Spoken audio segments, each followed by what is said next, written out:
In prokaryotic cells, translation is initiated by formation of an initiation complex consisting of the 30S ribosomal subunit, formylmethionine tRNA, and messenger RNA. The 50S ribosomal subunit then joins the complex. Proteins called initiation factors are also involved, but are not shown. The 70S ribosome has two sites to which transfer RNA-carrying amino acids can bind. One is called the peptidyl, or P site, and the other is called the acceptor, or A site.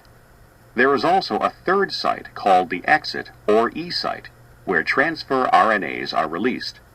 The initiating transfer RNA carrying formylmethionine binds to the P site.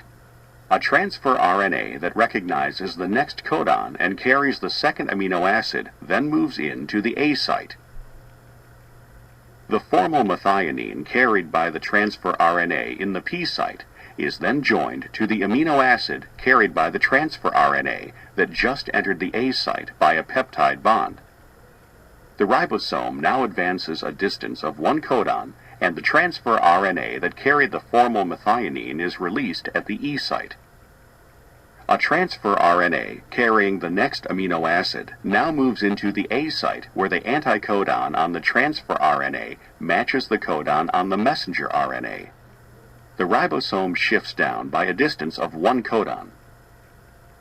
As the shift occurs, the two amino acids on the transfer RNA in the P site are transferred to the new amino acid, and the second transfer RNA is released from the E site.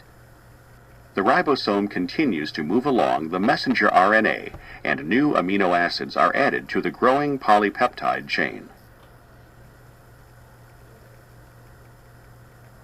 Elongation of the polypeptide is terminated when a stop codon moves into the A site.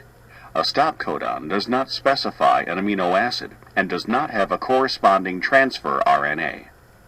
The ribosome dissociates into the 30S and 50S subunits, and the messenger RNA and protein are released.